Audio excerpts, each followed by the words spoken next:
Chapter 2. Cure yourself of excusitis, the failure disease.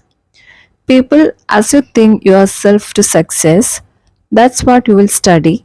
People. You will study people very carefully to discover, then apply success rewarding principles to your life. And you want to begin right away. Go deep into your study of people, and you will discover unsuccessful people suffer a mind deadening thought disease. We call this disease excusitis. Every failure has this disease in its advanced form, and most average persons have at least a mild case of it. You will discover that excusitis explains the difference between the person who is going places and the fellow who is barely holding his own. You will find that the more successful the individual, the less inclined he is to make excuses. But the fellow who has gone nowhere and has no plans for getting anywhere always has a book full of reasons to explain why. Persons with mediocre accomplishments are quick to explain why they have not, why they don't, why they can't, and why they are not. Study the lives of successful people and you will discover this. All the excuses made by the mediocre fellow could be, but are not made by the successful person. I have never met nor heard of a highly successful business executive, military officer, salesman, professional person, or leader in any field who couldn't have found one or more major excuses to hide behind. Roosevelt could have hidden behind his lifeless legs. Truman could have used no college education. Kennedy could have Kennedy could have said, I am too young to be president. Johnson and Eisenhower could have ducked behind heart attacks. Like any disease, excusitis gets worse if it is not treated properly. A victim of this thought disease goes through this mental process. I'm not doing as well as I should. What can I use as an alibi that would help me save face? Let's see. Poor health, lack of education, too old, too young, bad luck, personal misfortune, wife, the way my life brought me up. Once the victim of this failure disease has selected a good excuse, he sticks with it. Then he relies on the excuse to explain to himself and others why he is not going forward. And each time the victim makes the excuse becomes embedded deeper within his subconscious mind. Thoughts, positive or negative, grow stronger when fertilized with a constant repetition. At first, the victim of excusitis knows his alibi is more or less a lie. But the more frequently he repeats it, the more convinced he becomes that it is completely true. That the alibi is the real reason for its not being the success it should be. Procedure 1, then in your individual program of thinking yourself to success, must be to vaccinate yourself against excusitis, the disease of the failures. Excusitis appears in a wide variety of forms, but the worst type of this disease are health excusitis, intelligence excusitis, age excusitis, and luck excusitis. Now let us see how we can protect ourselves from these four common ailments. Four most common forms of excusitis. 1. But my health is not good. Health excusitis ranges all the way from the chronic, I don't feel good, to the more specific, I have got such and such wrong with me.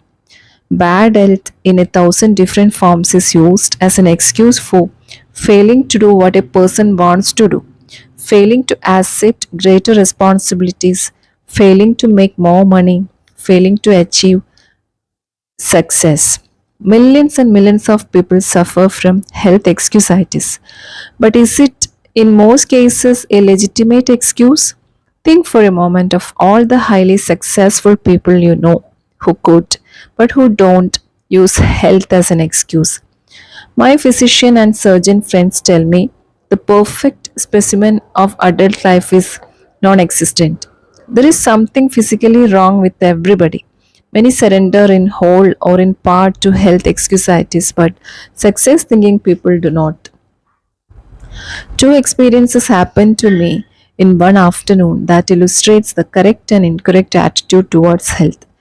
I had just finished a talk in Cleveland. Afterwards, one fellow, about 30, asked to speak to me privately for a few minutes.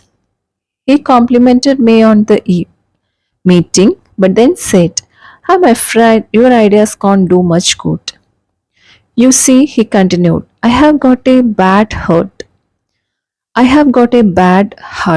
and I have got to hold myself in check. He went on to explain that he had seen four doctors but they couldn't find his trouble. He asked me what I would suggest he do. Well, I said, I know nothing about the heart, but as one layman to another, here are three things I would do. First, I would visit the finest heart specialist I could find and accept his diagnosis as final. You have already checked with the four doctors and none of them has found anything peculiar with your heart. Let the fifth doctor be your final check. It may very well be you have got a perfectly sound heart. But if you keep on worrying about it, eventually you may have a very serious heart ailment.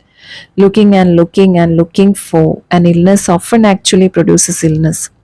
The second thing I would recommend is that you read Dr. Schindler's great book, How to Live 365 Days a Year. Dr. Schindler shows in this book that 3 out of every hospital beds are occupied by people who have EII, that is emotionally induced illness. Imagine 3 out of 4 people who are sick right now would be well if they had learned how to handle their emotions. Read Dr. Schindler's book and develop your program for emotions management. Third, I would resolve to live until I die. I went on to explain to this troubled fellow some sound advice I received many years ago from a lawyer friend who had an arrested case of tuberculosis. This friend knew he would have to live a regulated life, but this has not stopped him from practicing law, rearing a fine family, and really enjoying life. My friend, who now is 78 years old, expresses his philosophy in these words: I am going to live until I die, and I am not going to get life and death confused. While I am on this earth, I am going to live. Why be only half alive? Every minute a person spends worrying about dying is just 1 minute that fellow might as well have been dead. I had to leave at that point because I had to be on a certain plane for Detroit. On the plane, the second but much more pleasant experience occurred. After the noise of the takeoff, I heard a ticking sound. Rather startled, I glanced at the fellow sitting beside me, for the sound seemed to be coming from him. He smiled a big smile and said, Oh, it is not a bomb, it is just my heart. I was obviously surprised, so he proceeded to tell me what had happened. Just 21 days before, he had undergone an operation which involved putting a plastic valve into his heart. The ticking sound, he explained, would continue for several months until new tissue had grown over the artificial valve. I asked him why he was going to do. Oh, is it? I have got big plans. I am going to study law when I get back to Minnesota. Someday I hope to be in the government work. The doctors tell me I must take it easy for a few months, but after that I will be like new. Though you have two ways of meeting health problems. The first fellow, not even sure he had anything organically wrong with him, was worried, depressed, on the road to defeat, wanting somebody to second his emotion that he couldn't go forward. The second individual, after undergoing one of the most difficult of operations, was optimistic, eager to do something. The difference lay in how they thought toward health. I have had some very direct experience with health anxiety. I am a diabetic. Right after I discovered I had this ailment, I was warned diabetes is a physical condition, but the biggest damage results from having a negative attitude toward it. Worry about it is, and you may have real trouble. Naturally, since the discovery of my own diabetes, I have gotten to know a great many other diabetics. Let me tell you about two extremes. One fellow who